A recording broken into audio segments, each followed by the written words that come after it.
Pero sa Jesus, hindi sapat. Dahil araw-araw ng ating buhay, dapat makilala natin siya kung sino siya. Hanggang sa makatagpo natin sa Jesus. Lagi kong sinasabi, challenge sa mga katikista namin sa parokya, kung gusto niyo makilala sa Jesus, basahin niyo ang Ebanghelyo ni Lucas, chapter 1 hanggang chapter 24. Yung buong yun.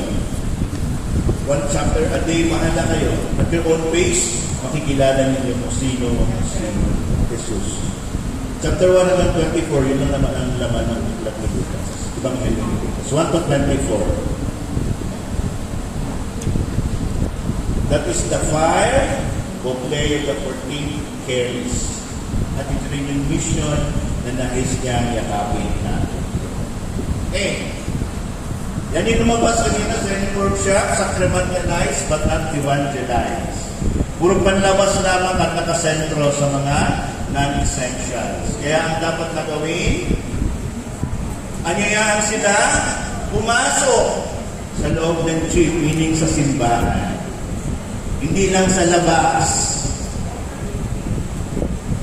So, ang catechesis natin dyan ay pagtuturo ng pananampalataya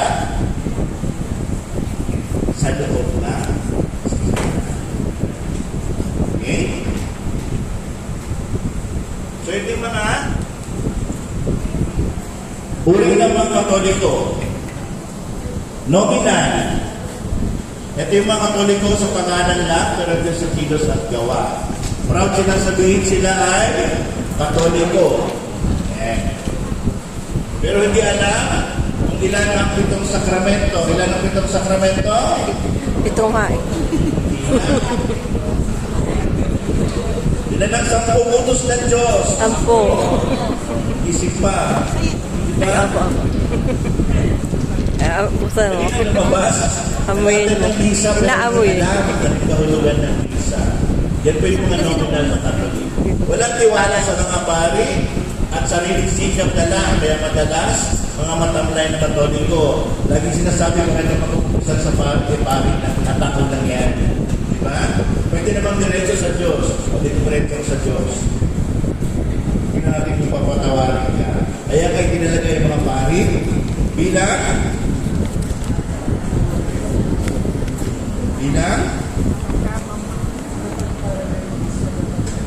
representante ni Jesus na siyang magpapagaling at magpapatawad sa ating mga kasalanan.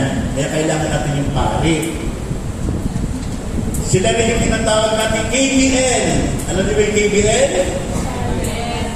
Kilusang bagong lipunan. Di po. Sila po yung mga mananampalataya na mapasok na sa simbahan na pagkikasal, pagbibinyag, at kung sa awa ng Diyos sila ililibing. Doon na sila pumapasok sa simbahan. At mga pista opisyal. Aside from that, hindi na sila pumapasok. Saan sila nagsisimba? Sa tabi. Simbang tabi, simbang labas. Malapit na naman ang Pasko, marami na naman tayong makikita niyan. Simbang day, simbang gala, simbang putubumbong. Diba? Yan po yung mga nominal na Catholic na tinatawag. Next ay, yung evangelization ng marriage. Ano yung sabihin yan? Kapag mo na kayong larawan, dahil kanina pinagiging yung kasal. Si Brother Joy na mo paliwan na nakikit. Kanina, di ba sinabi doon, evangelizing na tayo, pero kailangan natin magbalik pagbabalik sa ating pananampalataya. Kaya lang yung sa ginamit, kasi doon sa 7 sakramento tungkol sa kasal. Kaya maraming nag-aaway ngayon, kala nila pag-aari nila yung bawat isa. Kaya mayroong kasal para tugunan yung pagkukulang ng bawat isa. Hindi hanapin ano yung kanyang kakulangan. Kapag natugunan mo yung kakulangan ng bawat isa, then it will be a happy marriage. Next ay Cafeteria Catholic. Ito yung mga Katoliko namimili lang kung ano yung paniniwalaan. At yung mga doktrina ayaw nila. Di ba? Gusto nila magpapimig ng mga anak, pero ayaw nila magpakasal. Such lang sa ways. Diba? Kung iyakapin talaga natin, dapat buong sakramento. Walang shortcut. Diba? Malinaw sa CBS, Sister Maribel, ang katikista dapat ay Kailangan natanggap ang mga sakramento. matanggap ang mga sakramento. Ngayon, kung ikaw ay katikistang may asawa, kailangan ikaw ay Kasal sa kasal. kanila. Kasi paano ka magtuturo? Turo ka ng sakramento ng kasal. Ikaw ang kasal. Diba? Yeah. Hindi tayo dapat maging cafeteria Catholics. Diba? Mga Katolikong, sala sa init, sala sa lamig. At ang pinaniniwalaan nila ay tuturo ng ibang simbahan. Bawat kumain ng dugo, dahil ganito ganyan. Pero sa Ebanghelyo na nakaraang linggo, anong sinabi? Walang problema. Dahil, pagdating ni Jesus, yan ay ganyan din na. Naparito ako sa daigdig upang palakasin ang salita at ang utos na ibinigay sa atin. Next, practicing Catholic. Ito yung mga Katolikong naglilingkod sa simbahan, nagpapahalaga sa sakramento at banal na misa, nagtatanggol at nag-aaral sa mga turo ng simbahan at sa buhay dito. Pagdalo sa araling pamilya, tulad ng Bible studies, liturgical Bible studies, Bible apostolate, at iba pa upang maunawaan at maintindihan ang nilalaman ng banal na aklat. Sapagkat, pag naunawaan natin ito ng lubos, naniniwala tayo na ang simbahan ay pinatawag ni Jesus sa kanyang nagdala sa katatawag sa mundo.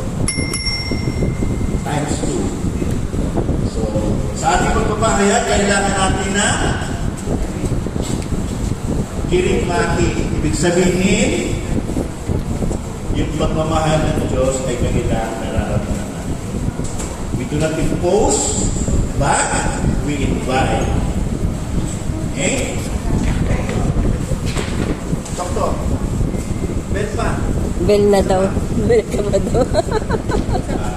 Testimony of the speaker. Kalay niyo ba marinig? Ha? Yes po.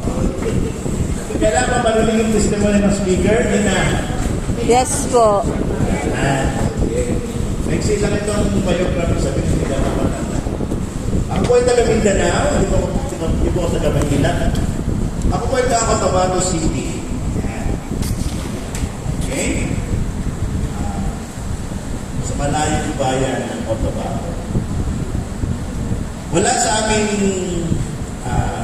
pagsilang pagkamulat sa daigdig na to. Pinalaki kami ng mga Dominican sisters. Alaga kami ng mga madre. Kaming siyam na magkakapatid. Yumaon na ko yung dalawa. Dahil sa kagustuhan nila, maayos kami mga kapatid, ni-sponsor kami mga kapatid lahat, mag-retake kami ng tapos. Mula elementary at kolehiyo. Kaya sa paghubog na yun, aking naging pangarap na maging pari.